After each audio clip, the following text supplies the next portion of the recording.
Once we have populated the array data, once we have filled up uh, an array with information and data, we can sort or arrange the data in a specific order, uh, ascending or descending. By ascending, where ascending means the first element is the smallest. If we are having a data of or if we are having a array of numbers, then ascending means we start off with the smallest number and we finish off at the largest one. And descending is just the opposite. We start off with the largest one and finish off with the smallest one.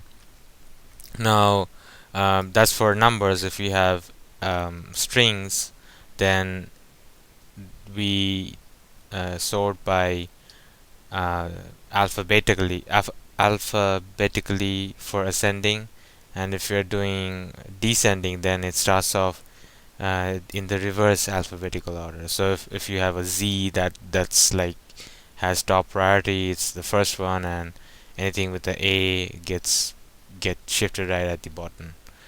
So to do that, we can either use some for loops, um, um, or instead of using for loops, we can use the array.sort property of and I mean that's a property, that's a method which we can use to just sort elements in a one-dimensional array in ascending order. So if we use that method, the array gets automatically sorted in ascending order.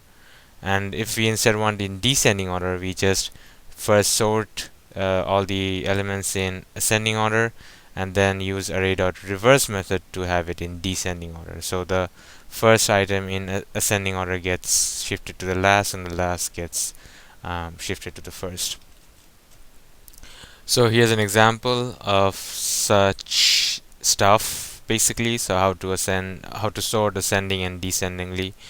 So we have application where we get to enter 5 state names, and based on the button we click, we can have it in ascending or descending order. So we have a module level array here called state names. Basically, this array is accessible by all these subroutines in the form itself.